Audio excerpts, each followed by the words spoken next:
kelompok 4 akan mewawancarai penjual Kripca. Simak ya videonya.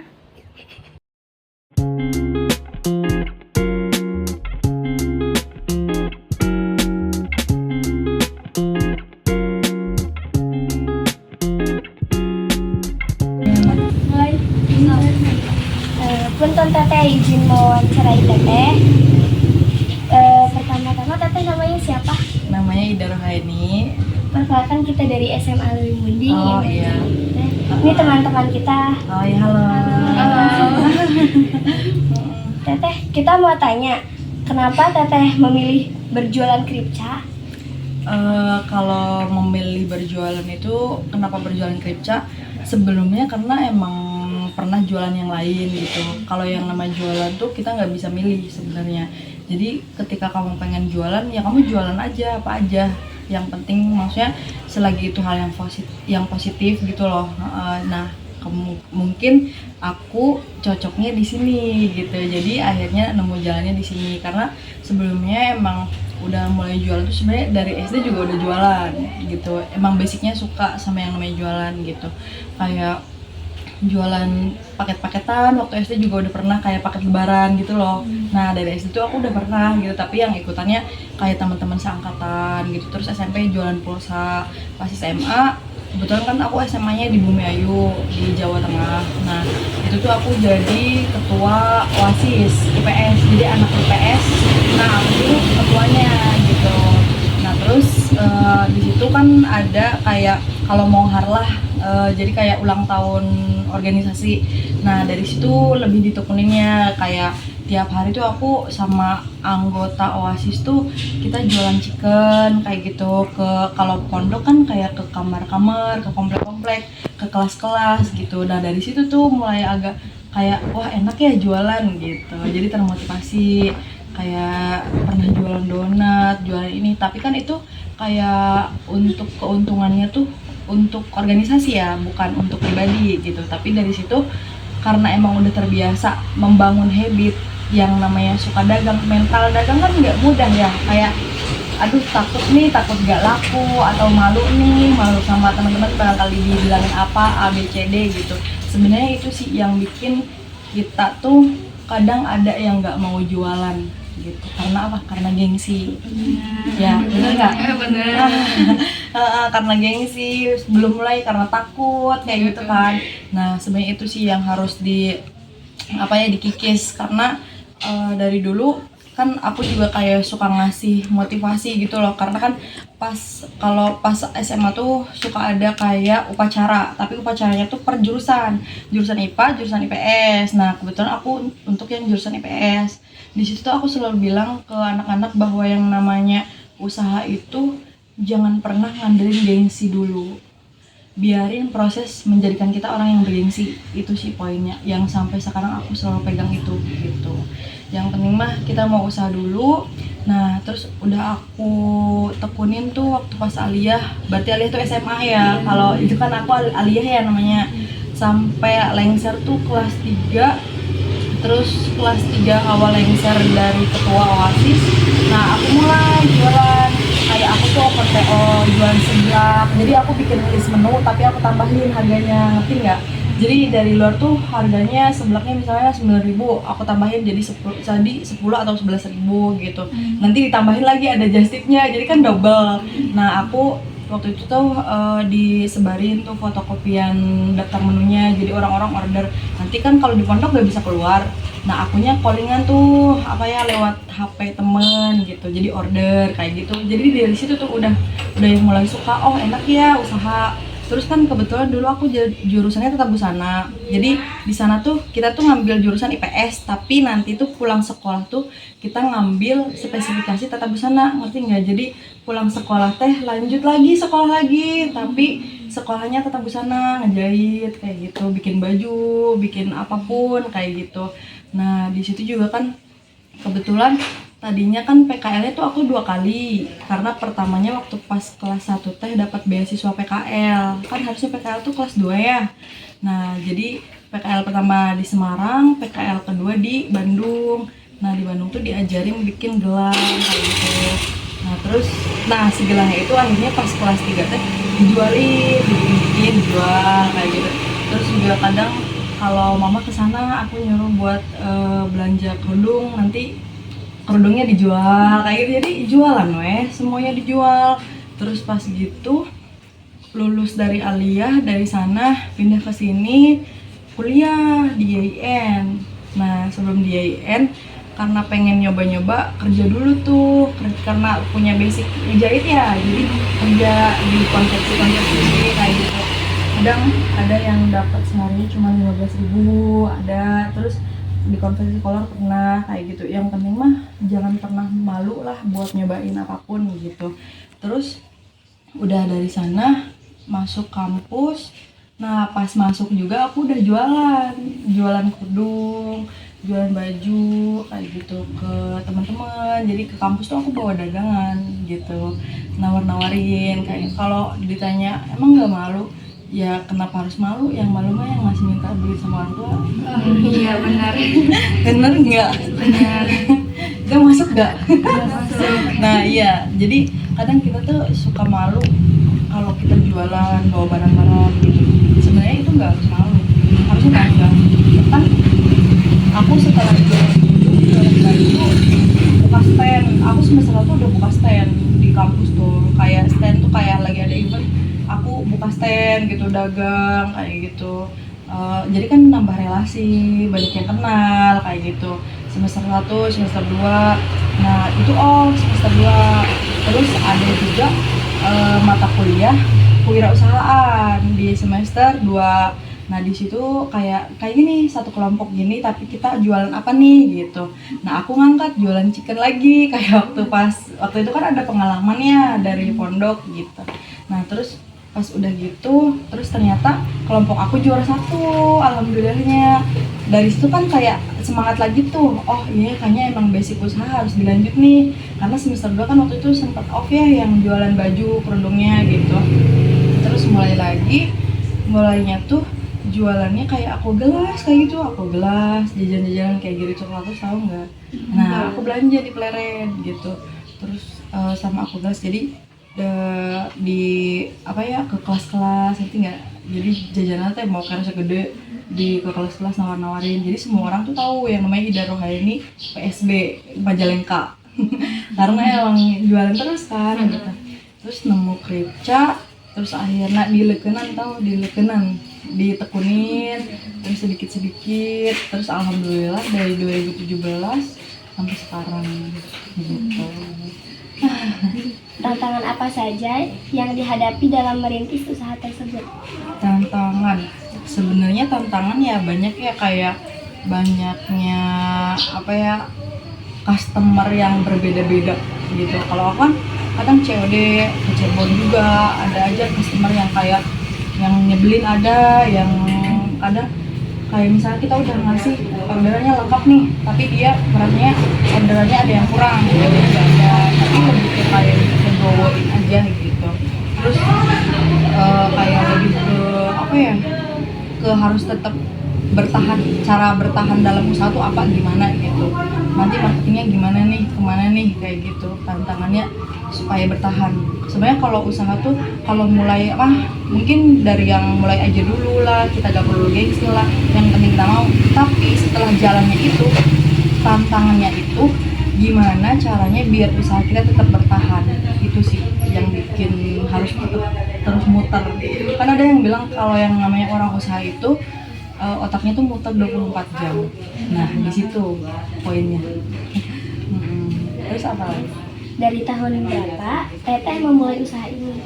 Dari tahun 2017, pas aku umur berapa ya, berarti pas masuk kuliah itu kan 17, nah 18, 19 kayaknya deh, 18, 19. Nah itu pas masuk kuliah semester 4 tuh, karena papa udah percaya, jadi yang bikin aku semangat tuh Dika, uang jajan sama uang kuliah. Pas aku udah merintis nih, Kripca masuk, terus sama papa dikasih tantangan, udah nih kayaknya enggak, uang kuliah sama uang jajan stop nih gitu. Wah jadi kan gimana ya caranya ya, uang kuliah di stop, uang jajan stop, otomatis aku usahanya harus lihat uang kayak gitu. Jadi pas usia umur 19 tuh aku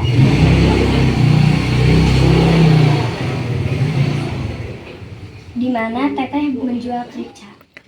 gimana menjual kripca. Di Di mana? Oh, di mana? Di mana aja? Di offline, di online. Di offline-nya kayak nawar-nawarin. Awal mah sama nawar-nawarin, terus di Facebook. Kita kan sekarang udah pakai sosmed ya. Di Facebook, di Instagram, di WhatsApp. Itu aku ngejualnya di situ. Gitu. Sama paling pakai endorse gitu sih. Siapa target pasar dagangan teteh? Aku target pasarnya menengah ke bawah. Menengah ke bawah. Jadi yang menengah juga, yang ke bawah juga. Karena lebih ke reseller sih. Karena kan di sini harganya terjangkau ya. Harganya lebih murah. Jadi aku pengen produk di aku tuh bisa dijual lagi dan bisa ngasih kebermanfaatan buat orang lain gitu. Karena kan nggak banyak juga sih kayak anak-anak SMA kayak gitu tuh yang beli kiloan terus nanti dibungkusin kayak gitu kan ada aja. Nanti juga kan kadang ada yang nanya teh gimana sih cara ngejualnya, nanti aku juga sharing ini dari 1 kilo tuh dapat bungkusnya segini, nanti kamu bisa jual segini, nanti kamu untungnya segini kayak gitu sih. Bagaimana proses pembuatan kripca? Kalau untuk proses pembuatannya itu kan terbuatnya dari singkong ya, terus bumbunya juga dari rempah-rempah gitu. Disatuin gitu. Kalau bumbu dari rempah-rempah, kalau singkongnya kan ada pengolahannya tersendiri gitu. Terus tapi kita juga butuh cahaya matahari buat menyinari gitu loh, bikin si singkongnya tuh kering gitu. Iya. Bagaimana cara membangun wirausaha? Mau dulu, mau butuh punya target gitu. Jangan malu aja. Pokoknya yang gimana ya? Kalau misalkan kalian mau tapi malu nggak akan bisa.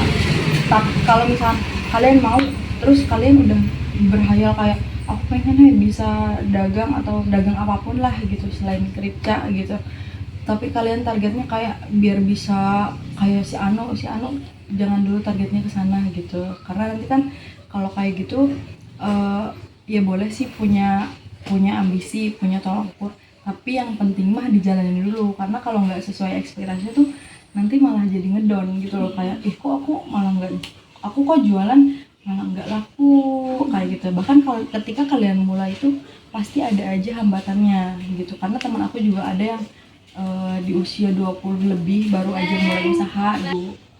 Biarin proses menjadikan kita orang yang bergengsi, itu sih poinnya yang sampai sekarang aku selalu pegang itu gitu. Yang penting mah kita mau usaha dulu. Nah terus udah aku tekunin tuh waktu pas aliyah, berarti aliyah tuh SMA ya, kalau itu kan aku aliyah ya namanya, sampai lengser tuh kelas 3, terus kelas 3 awal lengser dari ketua OASIS. Nah aku mulai jualan, kayak aku tuh open PO, jualan seblak. Jadi aku bikin list menu tapi aku tambahin harganya, ngerti nggak? Jadi dari luar tuh harganya seblaknya misalnya 9.000, aku tambahin jadi 10 atau 11.000 gitu. Nanti ditambahin lagi ada just tip-nya, jadi kan double.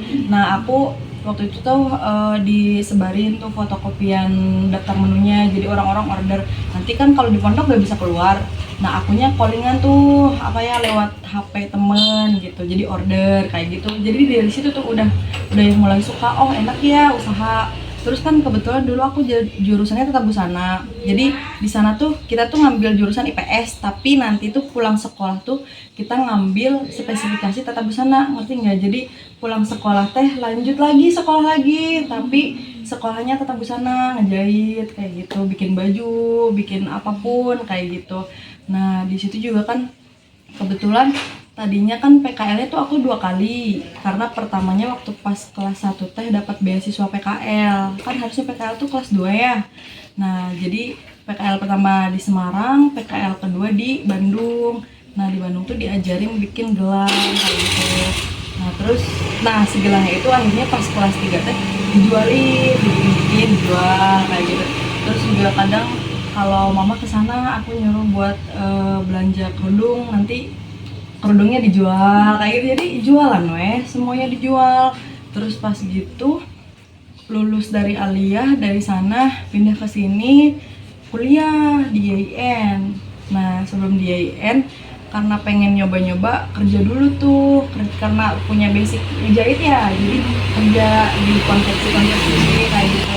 Kadang ada yang dapat sehari cuma 15.000, ada terus di konveksi kolor pernah kayak gitu. Yang penting mah jangan pernah malu lah buat nyobain apapun gitu. Terus udah dari sana masuk kampus. Nah pas masuk juga aku udah jualan kerudung, jualan baju kayak gitu ke teman-teman. Jadi ke kampus tuh aku bawa dagangan gitu, nawar-nawarin. Kayak kalau ditanya emang nggak malu, ya kenapa harus malu? Yang malu mah yang masih minta duit sama orang tua. Iya benar. Bener nggak? Benar. Itu masuk nggak? Nah iya, jadi kadang kita tuh suka malu kalau kita jualan bawa barang-barang gitu. Sebenarnya itu nggak harus malu, harusnya bangga. Kan aku setelah jualan baju buka stand, aku semester 1 udah buka stand di kampus tuh, kayak stand tuh kayak lagi ada event, aku buka stand gitu, dagang kayak gitu. Jadi kan nambah relasi, banyak yang kenal kayak gitu. Semester 1, semester 2, nah itu semester 2. Terus ada juga mata kuliah kewirausahaan di semester 2. Nah di situ kayak gini, satu kelompok gini tapi kita jualan apa nih gitu. Nah aku ngangkat jualan chicken lagi kayak waktu itu kan ada pengalamannya dari pondok gitu. Nah terus pas udah gitu, terus ternyata kelompok aku juara 1, alhamdulillahnya. Dari situ kan kayak semangat lagi tuh, oh iya kayaknya emang basic usaha harus dilanjut nih, karena semester 2 kan waktu itu sempat off ya yang jualan baju kerudungnya gitu. Terus mulainya tuh jualannya kayak aku gelas kayak gitu, jajan-jajanan kayak gitu, coklat tuh tahu nggak? Nah aku belanja di Pleret gitu, terus sama aku gelas, jadi di apa ya, ke kelas-kelas itu nggak, jadi jajanan teh mau karena segede di ke kelas-kelas nawarin, jadi semua orang tuh tahu yang namanya Ida Rohaini PSB Majalengka karena emang jualan terus kan gitu. Terus nemu Kripca, terus akhirnya dilekunan ditekunin terus sedikit-sedikit, terus alhamdulillah dari 2017 sampai sekarang gitu. Tantangan apa saja yang dihadapi dalam merintis usaha tersebut? Sebenarnya tantangan ya banyak ya, kayak banyaknya apa ya, customer yang berbeda-beda gitu. Kalau aku kan kadang COD ke Cirebon juga ada aja customer yang kayak yang nyebelin, ada yang kadang kayak misalnya kita udah ngasih orderannya lengkap nih, tapi dia orderannya ada yang kurang gitu, tapi lebih ke kayak ngebawain aja gitu. Terus kayak lebih ke apa ya, ke harus tetap bertahan, cara bertahan dalam usaha tuh apa gimana gitu, nanti marketingnya gimana nih, kemana nih, kayak gitu tantangannya supaya bertahan. Sebenarnya kalau usaha tuh kalau mulai mungkin dari yang mulai aja dulu lah, kita gak perlu gengsi lah, yang penting kita mau. Tapi setelah jalannya itu, tantangannya itu gimana caranya biar usaha kita tetap bertahan, itu sih yang bikin harus terus muter. Kan ada yang bilang kalau yang namanya orang usaha itu otaknya tuh muter 24 jam. Nah di situ poinnya. Terus apa lagi? Dari tahun berapa Teteh memulai usaha ini? Dari tahun 2017, pas aku umur berapa ya, berarti pas masuk kuliah itu kan 17, nah 18, 19 kayaknya tuh, 18, 19. Nah itu pas masuk kuliah semester 4 tuh, karena papa udah percaya, jadi yang bikin aku semangat tuh dikat uang jajan sama uang kuliah. Pas aku udah merintis nih, Kripca masuk, terus sama papa dikasih tantangan, udah nih kayaknya enggak, uang kuliah sama uang jajan stop nih gitu. Wah jadi kan mikir, gimana ya caranya ya, uang kuliah di stop, uang jajan di stop, otomatis aku usahanya harus siap kayak gitu. Jadi pas usia umur 19 tuh aku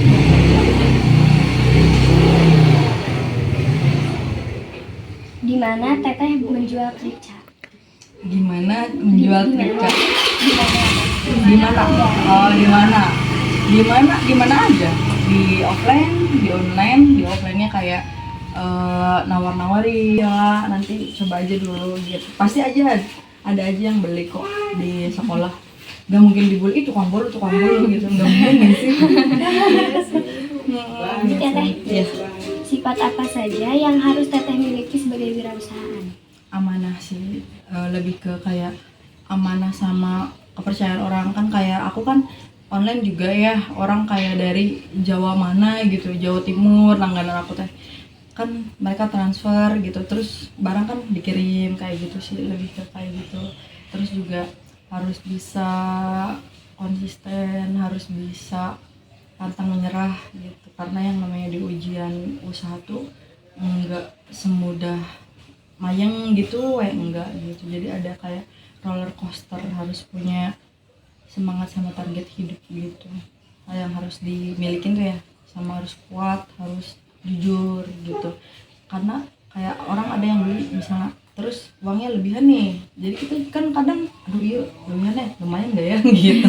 Ya nggak sih, barangkali gitu kan ada aja gitu, tapi kan harus harus dikembaliin, itu kan bukan hak kita kayak gitu. Terus yang harus dimiliki sama wirausaha itu yang penting jangan lupa sedekah, mau berbagi kayak gitu, jangan pelit. Malah semakin ketika kamu usaha semakin kamu pelit, ya malah nanti rezekinya barangkali muter gitu, karena kan di setiap rezeki kita ada orang lain. Bagaimana caranya agar produk kita terjual? Ya dijual. Bingung Biar laku terus tuh Teh, maksudnya biar ya, jualan gak terus bosen. biar gak bosan, biar ngasih inovasi. Ini jualan di Kripca ada berbagai macam varian kerupuk kayak gitu, kayak selondok, ada jengkol, ada yang lain gitu. Jadi apa ya, kita tambahin varian yang lain. Ketika aku kan Kripca nih, oh aku kan berarti orang-orang taunya aku ngejualin yang pedes-pedes, berarti apalagi nih yang selain Kripca, ada basreng, ada usus, ada kerupuk kayak gitu. Sama terus-terusan ngejual gitu, promosi kayak gitu. Ada lagi? Apa dampak positif dari wirausahaan? Dampak positifnya lebih ke bahagia sih, bahagia. Kalau yang kata orang bilang katanya enak usaha mah bebas, enggak juga. Karena kan kita juga wirausaha tetap punya target, kayak tiap hari aku berangkat gitu dari pagi sampai sore gitu kan buat pemasaran. Cuman kan yang bikin enaknya tuh kita tiap hari kayak ada perputaran uang sama ngas. Itu sih yang tadi kayak kebermanfaatan, bisa menyalurkan orang-orang buat bisa terus dapat rezeki kayak gitu. Itu yang bikin seneng gitu. Oke Teteh, udah ini aja. Terima kasih Teteh atas wawancaranya. Iya, sama-sama. Terima kasih Teteh. Semoga bermanfaat ya. Iya.